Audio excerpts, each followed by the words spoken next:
Juz 6. A'udhu billahi minash shaitanir rajim. Bismillahir rahmanir rahim.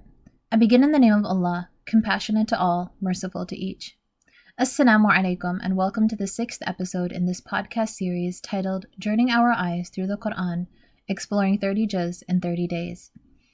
Today, inshaAllah, we will continue our journey through the pages of the Qur'an as we take a brief look into the 6th Juz of the Qur'an, which consists of the last 28 verses of Surat An-Nisa and the first 81 verses of Surat Al-Ma'idah. Besides Surat Al-Fatiha, all of the chapters that we have explored thus far are Medinan, and this trend continues with Surat Al-Ma'idah. This chapter contains a few verses familiar to every Shi'i, including part of verse 3, known as the verse of Akmal ad-Din, or the verse of the completion of religion, the verse of Wilaya, or authority, in verses 55 to 56, and lastly, the ayah of Iblagh, or the verse of conveyance, in verse 67. According to 12er Shi'i scholars, these verses were all revealed with regards to the Wilaya of Amir al-Mu'mineen, Imam Ali alayhi salam, with some of them being revealed on the event of Ghadir. Like most Medinan surahs, we see themes and expositions of Islamic law, commonly known as the Sharia, or the way in which we should live, throughout the surah. Throughout Islamic history, there have been many discussions about the nature of Islamic law and its relationship with ethics. According to some Sufi orders, not all, there is the notion that Islamic laws are a starting point and that one no longer needs the Sharia after reaching a certain point of spirituality. Indeed, in today's world dominated by postmodern ethics, there is the rather rampant opinion that an action or a person can be good, even when the action or the person is entirely godless. It is commonly believed that goodness is independent of religion, and that Islamic law, the Sharia, does not define or denote what is truly good. In the postmodern world, what is good is relative and rarely defined, being more subjective than anything else. And while it would be impossible to dissect and articulate Islamic ethical philosophy in today's 10-minute podcast, I would like us to take a look at the ethical messages of the Qur'an when it comes to fulfilling the commands of God. What is it that makes an action truly good and worthy according to the Quranic worldview, i.e., reality?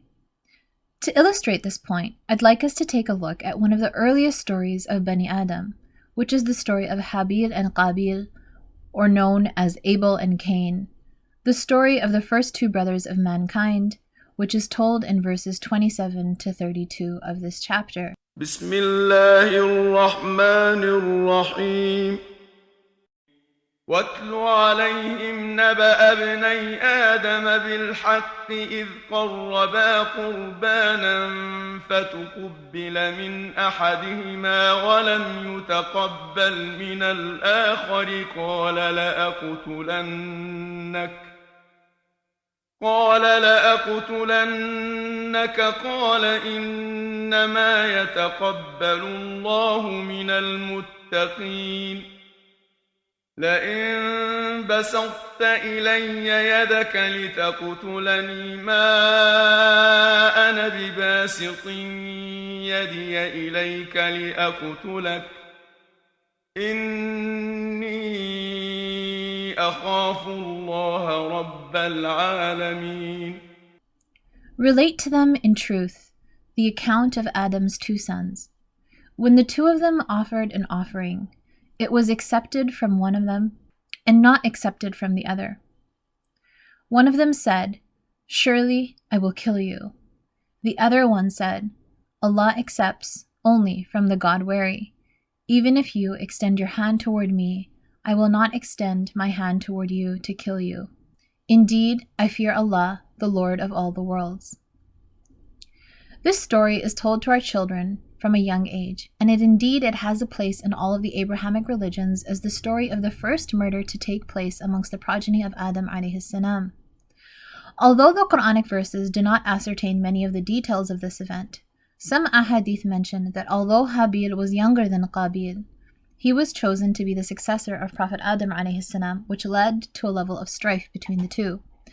Qabil verbalized his contentions to this appointment, and the two brothers were told to offer a sacrifice to Allah subhanahu wa ta'ala.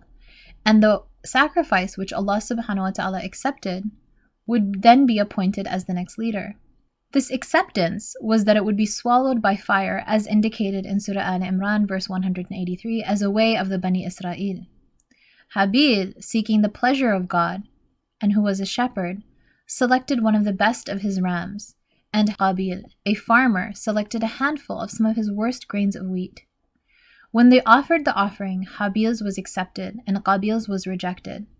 And this is what triggered the anger of Qabil and his eventual murder of his brother Habil.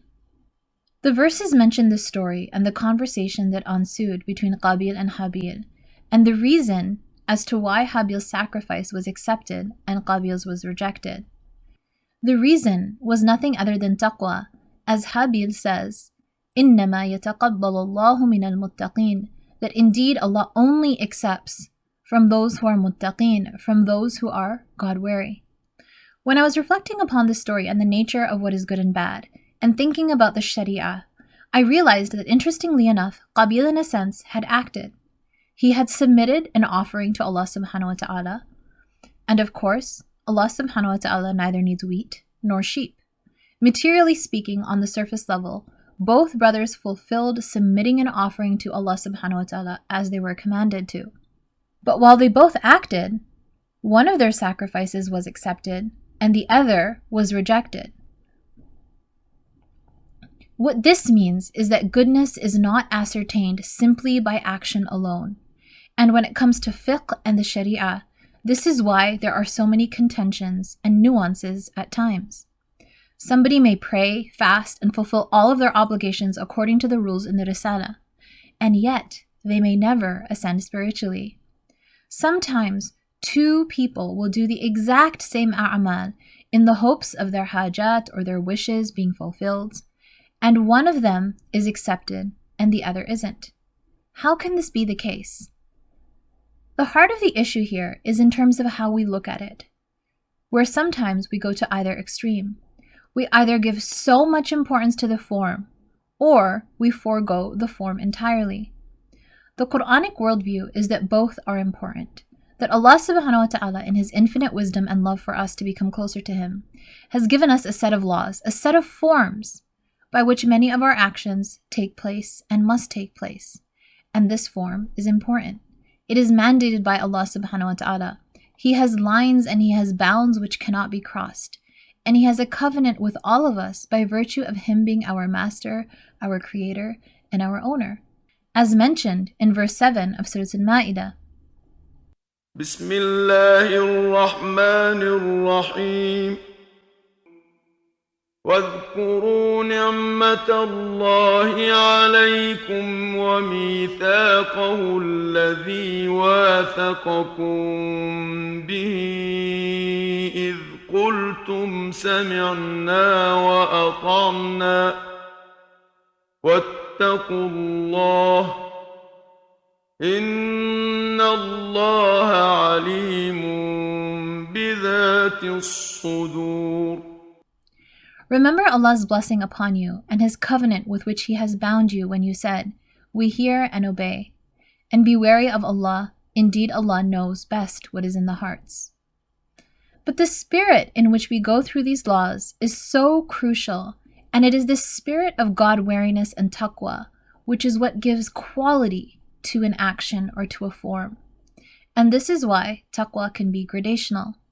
Fiqh and ahkam is the beginning of a journey where we purify our intentions and we use the fiqh and the ahkam to get closer to Allah subhanahu wa ta'ala. Fiqh was never meant to be the end point or our destination, but rather a starting point, but something that we need to abide by. It was the level of taqwa or lack thereof that manifested itself in the form of Qabil's qurban or sacrifice. Ironically, the word qurban used here in this verse comes from the verb qaraba, which means to become close. And we use it for sacrifices. The word that we use for sacrifices is qurbani. And the reason for that is that we seek closeness to Allah subhanahu wa ta'ala through them. But instead of Qabil seeking nearness to Allah subhanahu wa ta'ala through his sacrifice, he sought power and material gain. It was not an action that was done for Allah subhanahu wa ta'ala. It was not the fact that Qabil's sacrifice was a small, meager amount of wheat, but rather it was that his intention was small and meager. There are times in which we may only be able to give a small amount in the way of Allah subhanahu wa ta'ala, but that's not what Allah looks for. It is our actions, it is the form along with our capacity and our intention to sincerely please Allah subhanahu wa ta'ala that He judges based off. It is not solely based on the tangible form of an action. To return to the initial question that we set out with, what is it that makes an action good? That depends on how we define good, and in the Islamic worldview, what is good is God. So instead of asking ourselves whether what we are doing is good, it is more meaningful to ask ourselves if what we are doing is godly. By removing an O from the word good, the question that we ask ourselves when we say, is this good, or is this godly, becomes exceedingly more meaningful. With this, we end today's episode with a hadith narrated in a reliable chain from Imam Sajjad alayhi salam in volume 2 of Al-Kafi. The hadith says, "La amala illa biniyatin." There is no action that is worthy except with its intention. Walhamdulillahi Rabbil Alameen. وصلى الله على نبينا محمد وآله الطيبين الطاهرين والسلام عليكم ورحمة الله وبركاته.